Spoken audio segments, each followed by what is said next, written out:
wanted to get. And so I want to kind of do the introduction because I just put the meeting on record. So if you are listening by Clubhouse, of course, you're in the room. And if you would like to leave, you can just simply exit. On Zoom, if you're tuning in, we are recording so that we can do this replay back. So if you would like, if you don't want to be on the recording, you can simply exit. So let's go ahead and get started. All right, so the first thing we want to talk about, like I just said, that it's not just about getting money. It could be an instance where you want to get financing. It could be for a grant. And when I'm speaking about grants, a lot of times people think just simply nonprofits. There are grants available for for-profits as well. So I just wanted to make sure I put that out there. And so what I want to make sure is that you understand that the things that we set in place can be used for more than just, going to the bank, get a loan. If you get these things lined up and in order, it can position you for grant. It can position you to get a refinancing of something. It can position you to get your idea pitch to someone and they saying yes, coming on board, partnering with you. So it just has a lot of, and one of the main things it's going to do is going to help you be organized. And if anybody knows anything about being organized, it is a free feeling to know where something is, how much something is worth, how to put your hands on a file, how to answer questions. You just never know what situations may arise that you would need to have, your finances in order. So this is just more than about just getting a check from the bank. This is going to help in so many areas. All right. I'm going to share my screen. And then for those of you who are on Clubhouse, just kind of follow along, take notes. And if you would like the digital replay, simply text the word Financial Friday. And you want to text it to the number 985-326-9297. 985-326-9297. All right, so we can, everybody should be in. Everybody should be situated to take notes. Let's get it going. All right, so one of the first things you have to do is make sure that your business or nonprofit business is set up properly. And what I mean by that is making sure that you're registered with your state, registered with your county or parish, depending on where you live, and of course making sure you're registered with the IRS. And so lots of times when I tell people that they have to be registered, they say, well, I got my business card, I got my tax ID number. Well, you're gonna need just a little bit more than just your tax ID number, and you're gonna need just a little bit more than just having some business cards, most definitely. So I want to make sure that we are on the same page as far as that is concerned. So we got to make sure that we understand that there's more to it than that. All right. So, all right. So if you take a look, I'm going to put up some checklist items. Okay. The first thing that you're going to write down is that you're going to make sure that you're registered. And I want to make sure that you're registered with the IRS, which means you have gotten a tax ID number. Now, when you go to get the tax ID number, they're going to ask you what type of business structure are you? And this is where you would check that I am I'm an LLC, I am a corporation, S corp, or partnership. So once you have decided that category, let it be known that it depends on which category you select, going to determine if you get a loan. So I'm not going to go through all of them. We got about 30, 40 minutes, and so we're not going to be able to break down each but I want to make sure that I get enough information to you to where you can at least make a decision or have some questions answered. So one of the things that lenders do not like, because the question is, why you didn't get the loan? They do not favor partnerships. Now, that doesn't mean that you can't get along if you are a partnership, but if you're registered as a partnership, it poses a concern. And the concern is, if the partnership should break up, just like in a marriage, who's going to pay for the bill? So, and then generally in a partnership, just like in most marriages, one person has the skill set, one person has the money. It's not like that in all marriages, but I'm just making it for an example. So in a partnership, generally one person, they got the bankroll, they got the credit, they got everything, but they don't have any skills. So then they get the person with skills. Or vice versa, the person may have the skills and the talent and the creativity, but just, life happened and they just don't have the credit and the account. So what'll happen is they'll partner with somebody who does. And so lenders know that. And so their primary concern is, hey, if this thing goes kaput, doesn't work out, who is going to be responsible for the finances? So oftentimes partnerships do not get funding.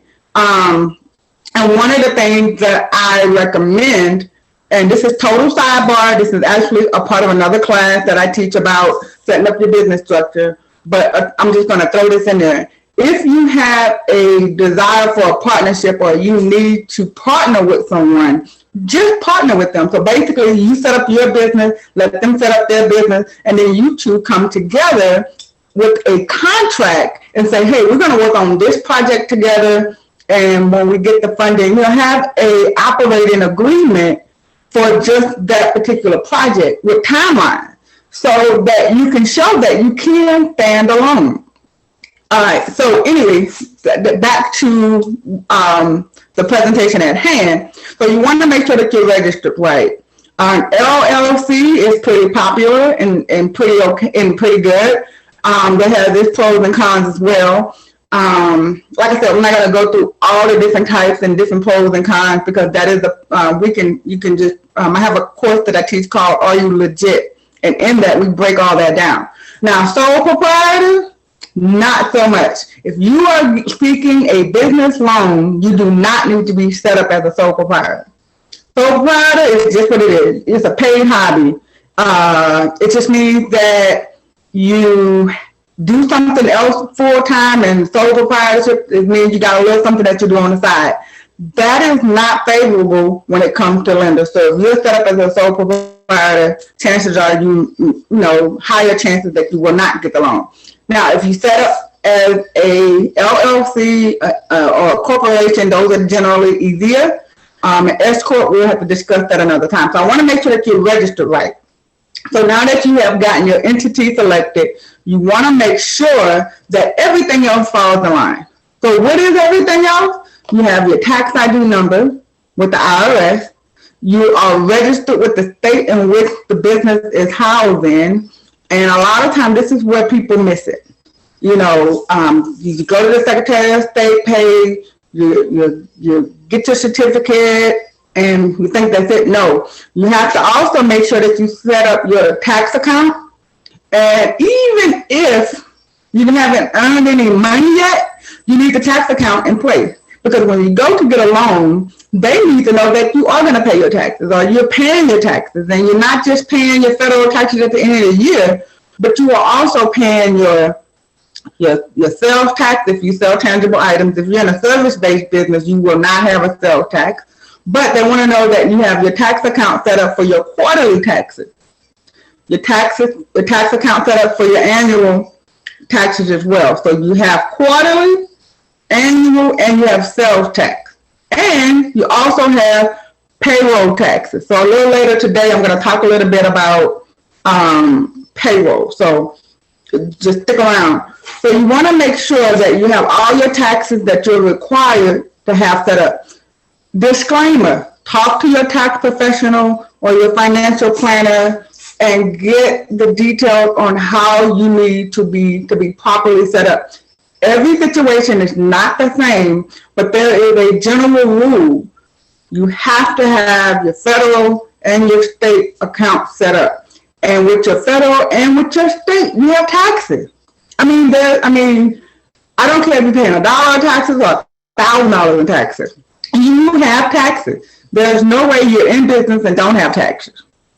So if you don't have a tax account set up, chances are you will not get approved for a loan, because the banks need to know that you have all your ducks in a row, there's no funny business going on, and that whatever they're lending you or financing for you, the IRS is not going to swoop in and take it. So they need to know that you're set up properly. And like I said, we're not going to be able to just break this down 100%. That's why I'm advising you to seek out to your tax professional or your financial planner. We do at Martin Business Solution and through the AK Legacy Foundation, in both instances, we offer a no-cost complimentary financial planning session, just to make sure that you're set up properly. We want to make sure that everyone, you're legit. All right. So I'm going to skip on down to banking basics. This is one of my favorite points that I'm going to make today, because a lot of times this is where the fun begins. You tell people, hey, you got to set up a business bank account. They go get one account. And they get the business bank account, they put some money in it, and they roll it. And that is not all that you have to do. When you get your business bank account, you want to make sure that you have the account, with an S, plural, set up properly. So you're going to have an operating account and multiples. And I'll get into that in the next slide. This is almost sort of like an overview, and then we're going to go through a few things. So when you get your bank account, just know that you have more than one account. So we'll come back to that caveat. All right, business plan.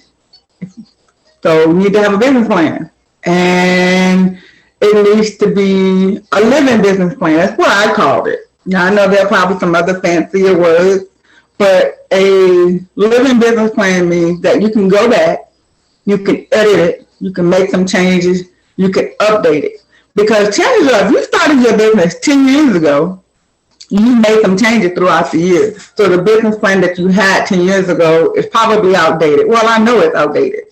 So you need to be able to edit it. If you're doing your business plan yourself, just simply go through it, read it line by line, make the necessary changes, and keep it updated. If you're paying someone else to do the business plan, you will still want to have a rough draft that you go through to make sure that your business plan speaks to your business for you, okay? So you want to go through that line by line and make sure that that is correct as well. Now, another thing a business plan does, and like I said, I'm not going to be able to just get into every single thing in full detail, but I want to be able to give you enough. And so what we'll do toward, see how much time we're working with, and then I'll go back and break down a little bit more. Now, in the business plan, what is important? One of the main things, there's a lot of parts to the business plan, but one of the main things that they look for, that lenders look for, or those that you're getting to invest or partner with you, they're going to be looking for the financial projection. How much money you made in the past, if you're new to business, how you plan on making money. They want to know, they're looking for a couple of things. So one of the key things that I spoke to I'm not going to call any names, but I talked to a company that's all they do. They lend money to startup businesses or those collection. They do not offer money to startups, but he did give me a piece of advice as to why. And I was like, yeah, that's why they're not getting a loan. That's why they're getting denied. And one of the things we discussed was that they don't have any direction. Hey, give me the money because I need the money and I'm going to be able to pay all my bills with it. They want a little bit more than what you're going to do with the money. How are you going to pay them back? So the financial projection is extremely important. And what the financial projection tells them is, hey, this is what I did in the past. This is, how I made my money.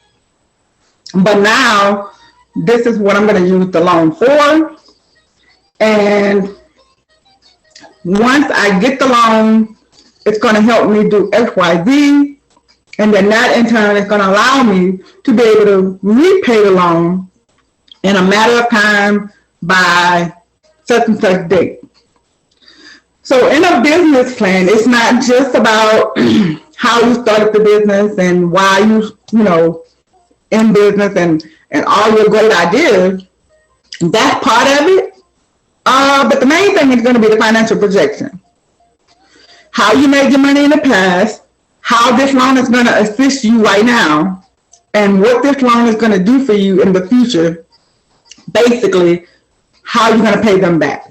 If you can prove in writing, in your business plan, in your financial projection, that you will be in a better position for getting this loan, and not only will it help you, but you'll make enough to where you can pay them back on time with interest and get the job done. That's what they're looking for. If you cannot verify that you have the finances, and in order to do your financial projection, that means you have to do some type of bookkeeping. You have to keep good records. You have to have a flow. You have to have some type of system in place that is going to give you your financial. If you don't know where the money is, they don't know where it is either. You have to have some sort of bookkeeping done so that you can verify this in your financial projection. You can't just sound good or look good. You have to verify it. So, you know, you have to make sure that you're legit, that you're really, going to be able to pay this loan back. And so that's where a lot of people miss it. This is one of the main key components. There's some other things we're going to go over in a few seconds, but that financial projection is most important. It tells them who, what, when, and where, and how. The main thing, when you're going to pay me my money back. All right? Payroll clarity. A lot of times, small businesses, whether you've been in business 10 months or 10 years, make one of the main common errors, and that is the owner not being on payroll.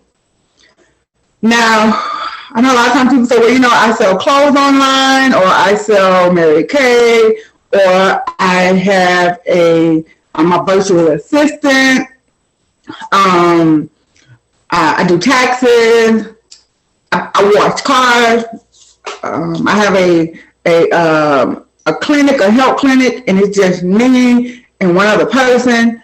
Whatever the case may be, or you can be a Fortune 500 company, whatever the case may be, the owner, the person that's in charge of the money, needs to be on payroll.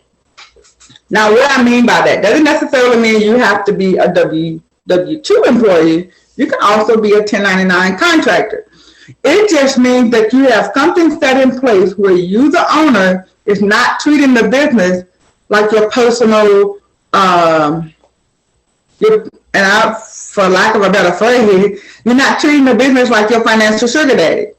So you want to make sure that you have a system within your company that says at the end of the week or the end of the month, however you want to do it, the company will pay Sally John X amount of dollars, whether that's through a payroll, whether you're paying taxes and Social Security and all those things, where you're doing a W-2 position, or you can say the company will contract Sally John as an independent contractor because Sally John has a EIN, and we are going to partner with her to do XYZ in the company, and Sally John withdraws a payment that way. So a lot of times we have issues of separating ourselves from the business when the business has its own entity. That's why it has a tax ID number, which is another way of saying a Social Security number for the business. The business is looked at as its own entity, its own standalone. So the business and the owner come into an agreement that if the business takes in so much at the end of the week, I'm going to get 10%. Whatever your whatever you decide to do is fine. It just has to be something set in place. And so when you go to get a loan or you go to do your sales pitch, a lot of times they're wondering, are you taking this loan for personal usage? Are you going to take this business loan, this sort of like the PPP loan, and all those sort of things? People got some of the money, did not use it for the business. Now they're having issues. It was not for personal use. And it was because there was no barrier between the business and the personal person. So you have to have something set in place that says this money is for the business and it's going to help the business do X, Y, Z. And if you look at the history of the business, or if I'm just starting up, I have something in place that is going to pay the owner. You have to think about it this way. If you work at a retail store, such as Walmart or Kmart or something like that, I don't know, does Kmart still around? Okay, anyway. So if you worked at one of those stores, you go in, you work, at the end of the week, you get a paycheck. That is the same way you should treat your business. It just so happens you're the owner as well. You treat it as if you're clocking in, you're going to work, you got this agreement set up with this business that, hey, you're going to render a service for pay. And at the end of that tenure, you will receive compensation. You have to have that in writing, and if you've been doing it, it should show up in your bookkeeping. You have to verify that you and the business have an agreement. It just so happens you own the business. So you have to treat yourself like put on one hat, you're the business owner, put on another hat, you're the employee or the independent contractor. When you are in business for yourself, you're going to have multiple roles, and you have to respect each of them in a certain manner, because that is what makes it work. If you do not, it's going to show that it's going to appear, put it like this, because you can truly be doing it the right way, but if you don't have it in writing or you don't have a system, a payroll system, it's going to appear that whatever the business makes, you're just swiping the debit card using it. And that cannot be the case. You need to have everything set up properly. All right. Here go our biggie. Well, I think I just said everything was biggie or it was important, because they're all important. All of these things are important to have in place to get the loan, because this is why you didn't get it. So we're going to fix it, okay? All right, so personal credit.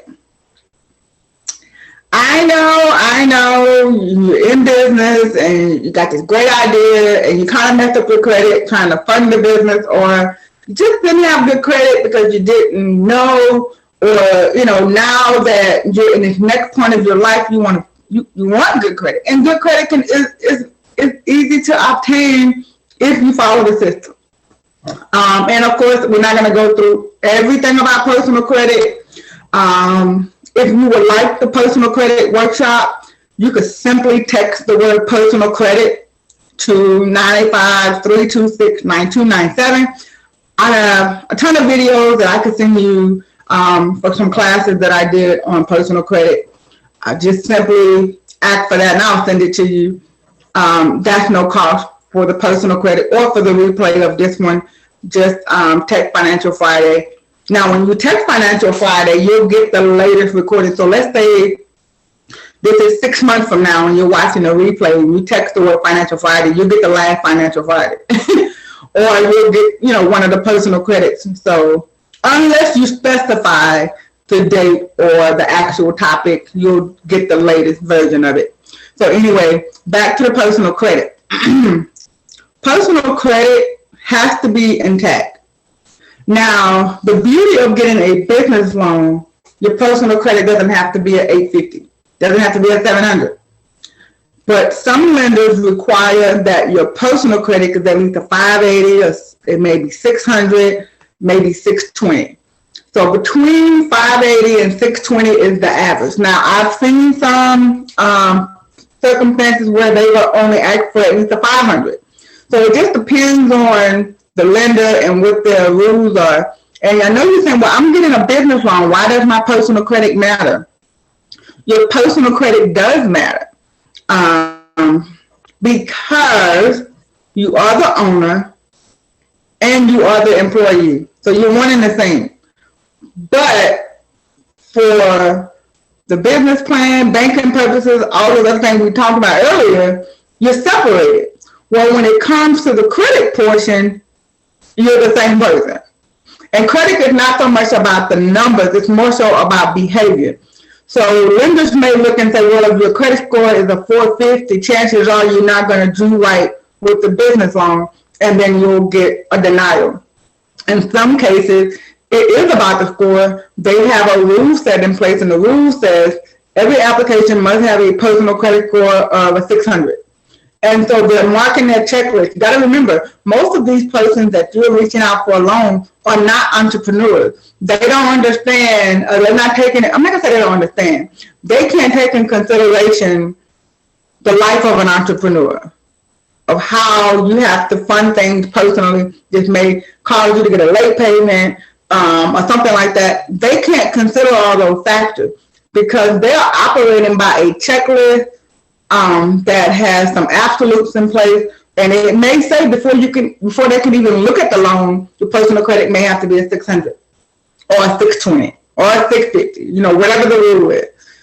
So, and I know you're saying, well, I'm getting a business loan. Why can't we just leave my personal credit out of it? If you haven't been getting loans from this same company like for 5 or 6 years and been showing a good payment history, chances are you will have to show your personal credit because they have to know that you can personally guarantee this business loan. Should something happen where the business does not do well, that you are going to be able to come in and save the day. And they determine that by checking your personal credit. So oftentimes we fill out the business loan application, we do everything for our for our business, and then they come back with the what's your social? And I teach an entire course on business credit. So I get it. You've done everything that you're supposed to do for your business credit. You got it rocking and rolling. You got your account set up. You got good payment history. And then they want to know, what about your personal? So you got to have your personal credit intact because you are now saying that, hey, I will personally guarantee this loan. So let's say your credit is excellent. Let's say you got a 750 personal credit. It is only going to help you in the business lending process. So your first 2 or 3 loans, you may have to do a personal guarantee. But here's the beauty in that. If your personal credit is well enough to personally guarantee your business loan, after about, 2 or 3 loans, you got some payment history there. The next time, and it depends on the rule when the next time is, the next time you go to get a business loan, you will not have to use your personal social security number, personal credit for anything. So when you hear people talking about, hey, you can get a business loan without using your social security number, yes, you can. And I teach you how to do that. But the reality of it is it's not going to be on your first loan, chances are. The business has no credit. It may have all the vendor accounts and all that type of credit, but doesn't have a credit history of paying back a $50,000, $100,000 loan. So if you want to get your business to a point to where you can walk in a bank, you can get a $100,000 loan, a $200,000 loan. Yes, you can do that without ever using your personal credit. You can absolutely do that. But at the very beginning, in most 9.9% out of 10, you will have to be a personal guarantor on the loan. Or you're going to have somebody, if it's not you, it's going to have to be an aunt, an uncle, somebody somewhere, some magical friend that you have. Somebody somewhere is going to have to personally guarantee the business loan. They're going to have to say, hey, if the business doesn't work, it goes kaput, it just flops. We're going to make sure that this loan gets repaid. So that's why your personal credit will have to be established, even though you're applying for a business loan. And like I said, disclaimer, make sure that you talk to your financial advisor, your financial planner, your tax professional, whomever you get your financial advice from. You just sit down and be open and honest and say, okay, hey, look, this is the deal. My credit is a 553. I need to get this business loan. What can I do? Go ahead and do the work. Get it set up properly. Don't do any of this overnight quick magic fortune stuff. get in, do the work, get it set up. It will be so rewarding. 6 months to a year of you getting everything in order. It's gonna be smooth sailing. I know a lot of times people don't want to hear that. They're like, hey, I got this great idea. I'm gonna go to the bank. I'm gonna get it financed, and I'm gonna make $1 million, and life is gonna be grand. That's a call to a unicorn. So there have been some unique situations where that has happened. So I'm not saying it's not possible. And I am a woman of faith. I believe. I got that crazy faith. I just believe sometimes some crazy stuff, and I believe it. I'm settled. However, you still have to do the work.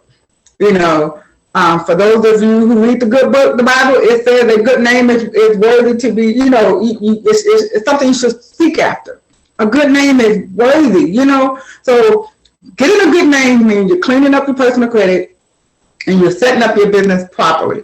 All right. So I'm going to go back over some of these things, but the last bullet point that I want to mention before we go into one of the sections I'm going to break down banking basics. I'm going to break that down, how to properly set up your business bank account. But before I do that, one last thing, business credit profile.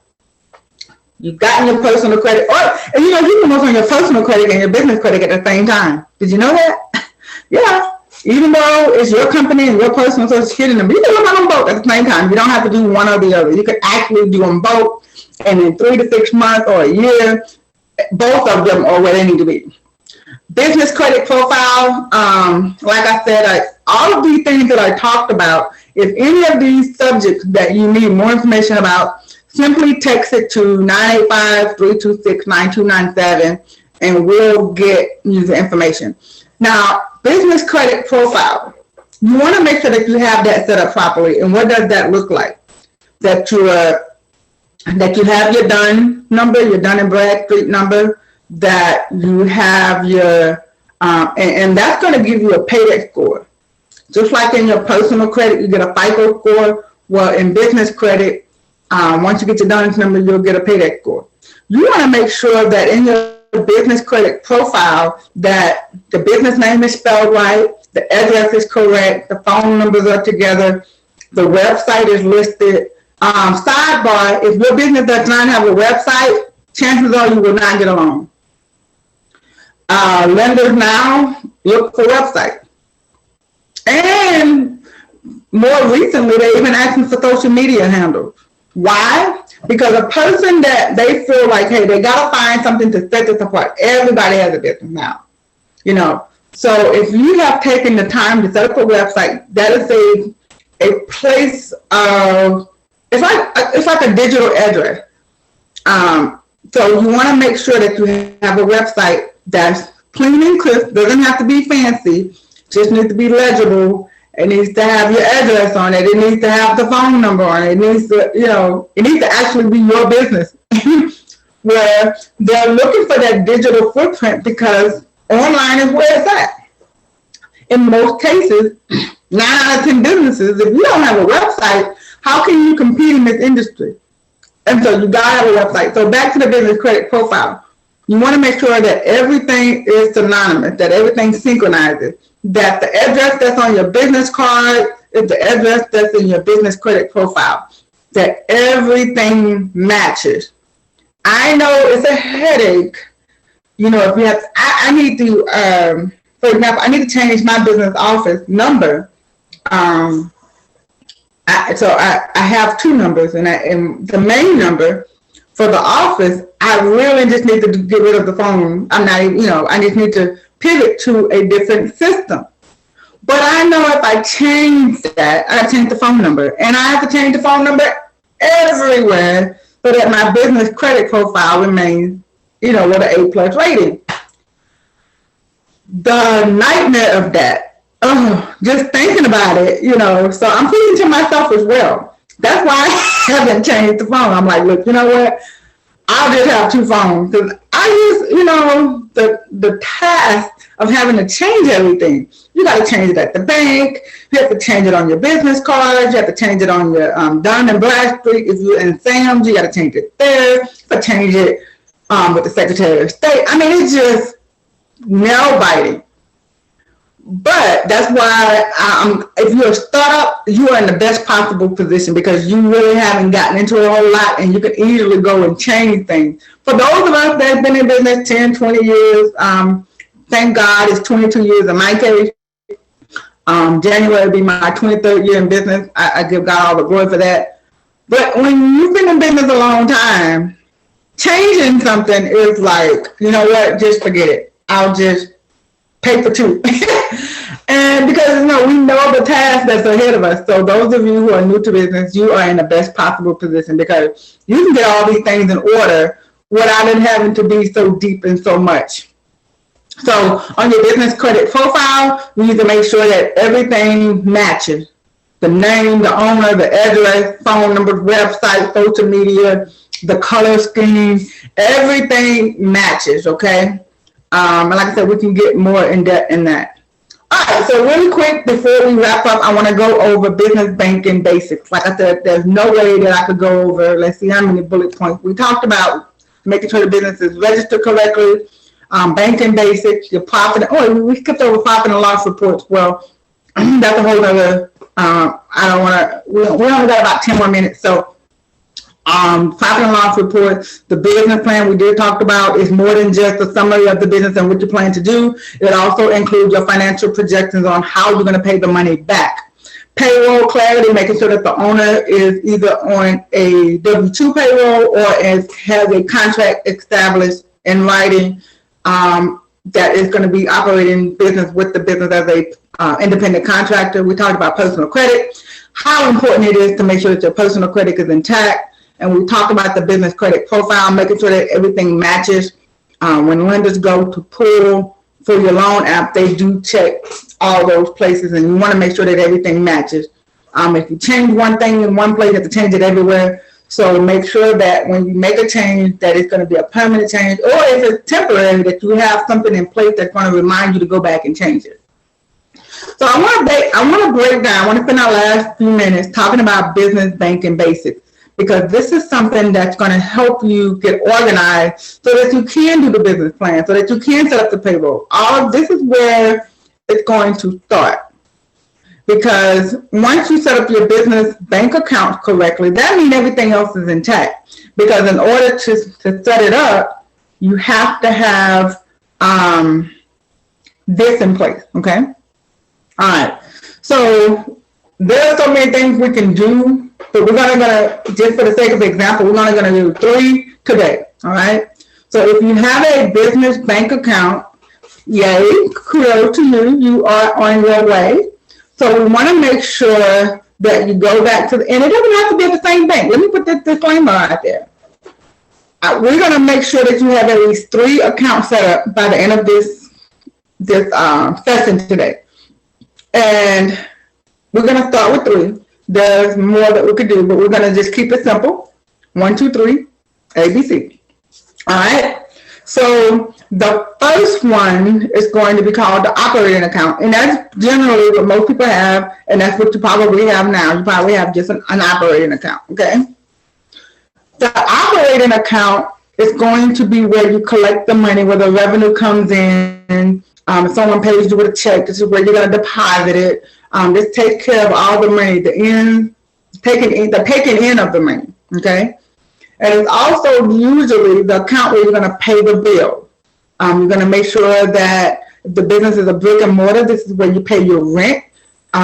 Make sure if you're paying rent for your business. In another section, I can tell you how this will help your business, but make sure you're paying rent and you're paying it you're not Cash Apping it. Okay, I don't even want to get into Cash App while I'm talking about business banking, but you want to make sure that you're either paying your rent electronically from this business account or you're paying it with a check, kind of paper check. So you want to make sure that you're paying your bill from this account. All right. You're paying the business cell phone bill. I don't know, your insurance. There is so much going through my mind about what we could do with this. I know, but we only have a few more minutes. you sign up for, we have some all day classes. And when I say all day, I don't mean it's all day like, oh my God, it's all day. It's all day, but it's informational packed. You leave finished, like from start to finish, you pack it, it's done, you're ready to roll. And it's time well spent, money worth investing in, because it takes you from start to finish and you leave without the headache. And even if you don't do it through my company, find somebody that's going to sit down and go from start to finish with you, hold your hand, make sure that all your I's are dotted, all your T's are crossed. I'm telling you, it makes a world of difference. Because when you get ready to go and do something and you get denied or you just don't have it all figured out, it's heartbreaking. Just go ahead, put the time in, and invest in yourself, invest in your business. Okay, so back to the business banking basics. You want to make sure this operating account is where you take all your money in. If you get cash payments, you're putting the deposits in. Hairdressers and barbers are notorious for this. You know, because people pay me cash. They just put it in their little smock. They finish doing hair, and at the end of the day, they're like, whew, I'm tired. And they have all this cash.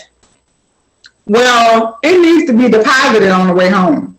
Don't go home with it, because then what's going to happen the next morning? Little Johnny's going to ask for $5. You're going to reach in. It just, you know, all downhill from there. All right. So you want to make sure that cash is being deposited. Every single penny that the bank takes in, you want to put it in the bank. Let me tell you, I know we don't want to pay a whole lot of taxes, but guess what? You can't take the tax deduction if you don't have the income. So a lot of times people say, well, they make all this money and they don't hardly pay any taxes. Yeah, that's because they're reporting the income. And when you report the income, it justifies the deduction. If you taking this big deduction but don't have the income, it's like, doesn't make any sense. Like, why are you taking a deduction on something that you didn't make? Or did you make it and just didn't report it?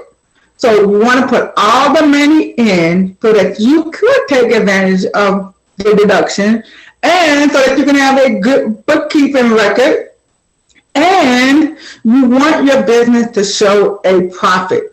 If your business shows a loss at the end of the year or at the end of the projection, you do not qualify for a loan. That is like somebody coming to you asking you for $500 and they are in the negative $5,000. When are you going to ever get your money back? So your business has to show a profit in order to apply and get approved for a loan. That is one of the reasons, if I had to have a top 3 reasons, this would be one of them. Your profit and loss is showing a negative balance. Well, there's no room for the loan, because you got to remember, when you go to the lender, you haven't gotten the loan yet. And so your finances are, your financial projection is based on what you have already or what you've had. It does not include the fact that you're going to get this loan. So if the business is already showing a loss, what do you need a loan for? I know that's crazy. It's going to be, well, that's why I'm here, because I'm in the red. No, you have to either show how you're going to get out of the red, and that takes more work. Basis if you were at an even point or had a little bit of a profit, then you can say, I have potential for growth if I get this loan. They don't want you to take the loan, pay off everything that you owe, and now you don't have enough money to meet payroll. You're going to be right back where you started.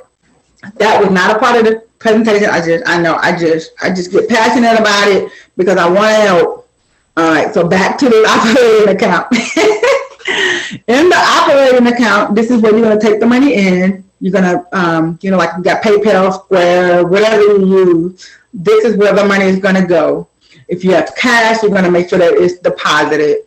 And this is also the account where you generally pay the bill.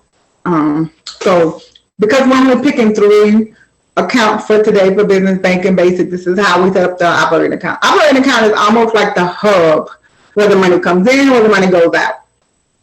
The next account that you want to set up is called a tax account. This could be a savings or a checking. Now, the operating account is generally a checking account because you're going to have to pay money out, take money in, connect it to a PayPal and all those sorts of things. So generally, an operating account is a checking. Okay. A tax account could be a checking or a savings. My personal preference is that it's a savings account, because if it's a savings account, it shows that it's not being used for anything else except for what you're saving it for, which is your taxes. So when you go to get a loan, you can tell them that, hey, I have a tax account where I set money aside for taxes. Okay. All right. So the tax account, you can be, and that's why I was saying earlier about make sure your business is set up properly, because when you go to get the bank account, so it's going to work together. So when you go to get the bank account, if the business is not set up properly, this is going to force you to do that, or vice versa. All right. So for your tax account, you need one. So it's a savings. And some people, you don't have to do this. Some people get a savings account for each one of these, for the IRS, the state, parish, county, and sales. You don't have to do that. You can get one tax account and put the money, all the taxes into it. And when it's time to pay the taxes, just pay it out. But you need to have a tax account so that you can pay the IRS your quarterly and annual taxes, the state for the quarterly and annual taxes, the parish and county, depending on how it's set up. Some of them do it monthly, some of them do it quarterly, some of them do it annual. So you have to go to your parish or your county to determine how often you pay your taxes. Your sales tax, if you're collecting sales tax, if you have a tangible product that you exchange, you should have a sales tax account. So this will be in that same savings. At the end of sales tax are due every month. So this having this tax account, this savings, helps you to separate the taxes from your operating account, so that when it's time to pay the taxes, you're not stressed. The money is already set aside. Okay. The third account you would want to have for the business is a budgeting account. Now, this could be a checking or a savings as well. I've seen it as a checking, I've seen it as a savings, so it's just kind of your personal preference. All right. You want to have, now this is one thing, now the tax account and the operating account could be at the same bank. I strongly urge you to get your budget account at a different bank. You do not want to have easy access to your business budget account, okay?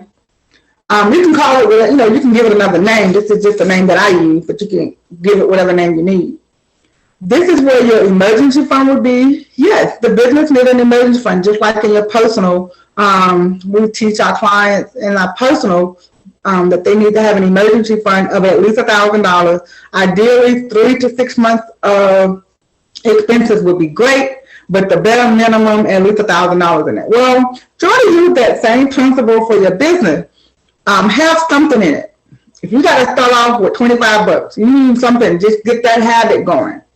But the primary thing that you want to think about with the emergency fund is, and we've all learned through COVID and the pandemic, hurricanes, tornadoes, forest fires, all these things going on, they do affect business. So you want to have an emergency fund that would have 3 to 6 months worth of your business expenses. How you're going to pay your Zoom account, your marketing ad, your payroll, whatever it is that you normally pay on a monthly basis. You want to have some money set aside in case of an emergency.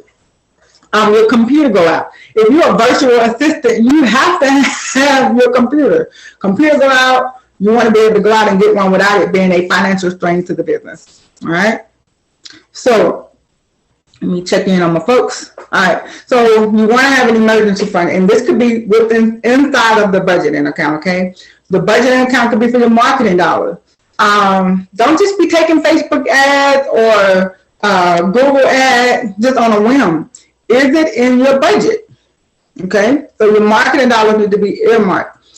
If you want to get your own building per se, and this is just an example. Let's say you're renting an office space, but you want to get your own building. Well, you need to start saving the money for that, so that you don't have to just be so break the bank to do it.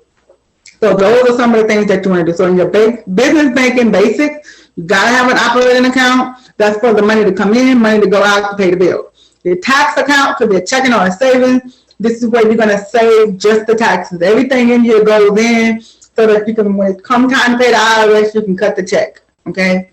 So you want to have a tax account. Generally, this is a savings, but it could be a checking as well. And it could be at the same bank as the operating account. That's fine because it's a separate account. The budget account or the savings account for the business, you want it at a different bank. That is just my personal opinion. Trust me, I've had some personal experience with that. So I'm not just telling you something that I heard. I'm telling you what I learned the hard way. You know how they say, you know, you learn a lesson. What my grandma used to say, a bought lesson is a learned lesson. So trust me, I have learned a lesson. So you want to have that at a totally separate bank. So, all right. So that's what we have for today on Financial Friday. I'm going to, if you are on Zoom and you have any questions, well, wait, let me, yeah. So if you have any questions, let me stop that. You can put the questions in the chat. Or if you would like to, let me see if I can open the line. So if you have a question, feel free to ask at this time. And remember, we are recording, so if you have a question, just let it be known. Don't give, you know, like specific, like the Social Security number or something like that. So if you have any questions, just let me know. All right, and for those of you on Clubhouse, you can send me a message to, and anyone if you're watching this replay, you can, our office system has a text system. So we have that number is 985. It's the area code 326-9297. You can ask questions there. You can ask for a replay, the replay link of today, whatever it is, how we can assist you in regards to Financial Friday. And so this has been a pleasure and an honor, and I want to thank everyone for tuning in. Don't forget, this was sponsored by the AK Legacy Foundation Women in Business. So if you would like to make a charitable contribution to that organization so that we can continue to bring forth things such as this, and every donation does one or three things. It offers disaster relief recovery assistance for those that may have been affected by flood, fire, or calamity or hunger. All those sort of things. We partner with other organizations to make sure that we render some type of aid to bring someone back to full restoration. Another project that we work on is financial literacy. That's where Financial Friday comes from, where we teach financial literacy in our communities across the nation. And we also do that by offering workbooks and things to those that are less fortunate. And so we want to ask for your partnership in that by making a charitable contribution. You go to the aklegacyfoundation.org, and there you can make a donation. Or if you want to know more information, or hey, you didn't quite get the website, send us a text to 985-326-9297, and we'll get the link to you. All donations are tax deductible. We are a registered 501c3 company. And like I said, once again, we appreciate that. And if you're starting a business, or you want to start a business, or you've been in business forever and you want to revamp, reach out to us. The AK Legacy Foundation also does business development as well. All right. It has been a pleasure and honor to be here with you guys on today. Remember, why you didn't get the loan, let's fix it so that the next time you can get it. It is never too late to start over. And a no is not permanent. It's just a slight delay that you can come back from and get a yes. All right, I am Candy Martin, your financial advisor, your money mentor, and this has been a pleasure. See you guys next first Friday for the next Financial Friday. Bye-bye.